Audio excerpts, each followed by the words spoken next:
Through a series of flashbacks, we find out how Valya and her small group became so influential within the Sisterhood. When she forced Sister Dorothea to take her own life, Francesca and Kasia helped her craft a false narrative to hide the truth. This not only secures her rise to power, but also highlights her willingness to go to any lengths to fulfill her ambitions. Tula was also there, and she is clearly affected by the event. She later speaks with her sister in private, revealing that she's pregnant and she wishes to keep the baby. Valya respects her decision and even offers to help her raise the child, who turns out to be a male with significant genetic potential for the breeding program. She wants to use him as a tool to increase the Sisterhood's influence within the Imperium. Aware of this, Tula secretly arranges for her son to be swapped with a stillborn at birth, making sure he grows up in a caring home where he can have the freedom to make his own choices. She wanted what's best for her son, but it seems like his bad childhood is the main reason why he hates his mother and the Sisterhood. Another flashback shows Valya and her group laying the groundwork for the genetic breeding program. To achieve this, they can't have those loyal to Dorothea destroy their strategy, so they eliminated everyone who was not willing to follow them. In the end, only Avila remained alive, and she chose to align with them, though it was clearly out of fear.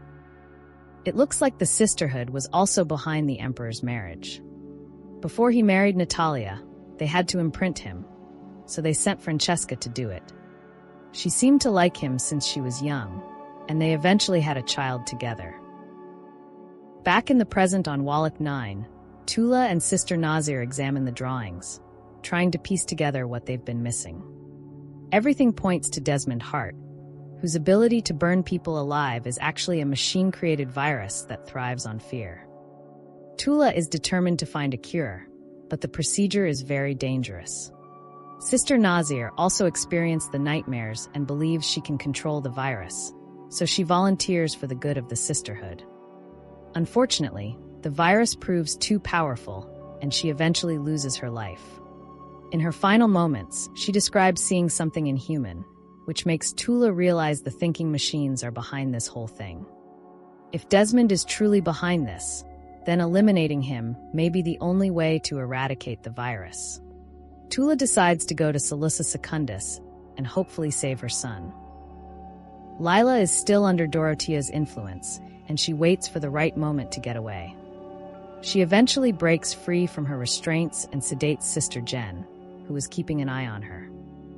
She speaks to the sisters who are against the current leadership of the Sisterhood. Finding out that on her way to become Mother Superior, Valya eliminated everyone loyal to Dorothea. To make things worse, the official narrative claims that she took her own life out of grief. She heads to the office, only to discover that all evidence of the dead sisters has been erased. Although Jen manages to break free, all she can do is watch as Lila rallies the sisters to her side. She shows the truth to everyone by draining the pool and exposing the skeletal remains of the dead acolytes. Avila is the one in charge of the school now, but she chooses to stand with Dorothea, who vows to set the Sisterhood on the right path. She leads her followers into the basement and destroys the thinking machine used for the cell regeneration and genetic breeding program. Desmond continues his brutal interrogation of Keiran Atreides, but he is not able to convince him to testify in front of the Landsraad. The princess shows up later that day and tries to free him, but the Empress and the guards are also there. She begs her mother to spare Kieran's life, but Natalia has her daughter arrested. At the same time, the Emperor carries on his affair with Francesca, and when a guard informs him of recent developments, he thinks Desmond Hart is behind all of this. He is obviously blinded by her imprint about everything that is going on, and Desmond is fully aware of this. Seems like the Sisterhood is winning the Emperor on their side, creating a big rift between him and his wife, who is actively conspiring against them. Sister Francesca immediately reports the news to Mother Superior, sharing that Keiran is ready to speak with her. Valya, on the other hand, believes that the Emperor's reign is already over. She reminds Francesca of her duty to the Sisterhood and hands her the Gom Jabbar.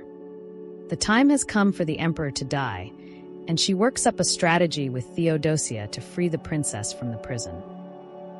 She then shows up at the palace, and the Emperor is happy to see her at first, but things change when she tells him the truth. He was always a piece on the chessboard, and his daughter is what truly matters. He is obviously pissed off when he hears that every move has been orchestrated by the Sisterhood, so he orders her arrest. This just proves her point, because it is precisely what she intended to do to rescue Ynez. Sister Theodosia uses her ability to shapeshift, willingly sacrificing herself while Valya escapes with Keiran and the princess. She transforms into a wounded soldier, and when Desmond and his guards arrive, she seizes the opportunity to stab him in the stomach. Shaken by his encounter with Valya, the Emperor doesn't trust Francesca anymore. She tries to prove that she actually loves him by revealing the needle she was meant to use, a sign that she does not agree with all manipulations done by the Sisterhood. He is quite disturbed by what is going on, and he is determined to take control of his fate for the first time, stabbing himself in the chest with a knife. While Francesca mourns over his dying body, the Empress silently walks in and stabs her in the neck with the Gom Jabbar left on the couch. The entire scene looks like the Sisterhood was responsible for the Emperor's death, and Natalia saved the day. Although they made it to the spaceport, Valya sees Desmond in the distance, and she decides to confront him. Ynez and Keiran fight their way towards the spaceship, while Valya comes face to face with Desmond once more. She is confident she can resist his powers, and the visions begin. She finds herself on a frozen lake, confronting her greatest fear, the death of her brother. As she struggles against the virus, her sister appears just in time, telling her to let go of the fear and move forward. The next vision reveals the truth about Desmond. The blue eyes from the nightmares are linked to the thinking machines. He was turned into a bioweapon when the machines implanted some kind of microchips in his eye, designed to trigger the virus. Valya wakes up from her vision, and she is determined to end the virus threat by eliminating Desmond, but Tula stops her. She finally reveals the truth about her past. Desmond is her son, and she refuses to give up on him. He regains consciousness shortly after, and Tula hugs him. But despite the emotional moment, he proceeds to arrest her. Valya chose to walk away and let her sister deal with him. Moving forward, she decides to operate from the shadows. And as an ending scene, she travels with Ynez and Keiran to Arrakis.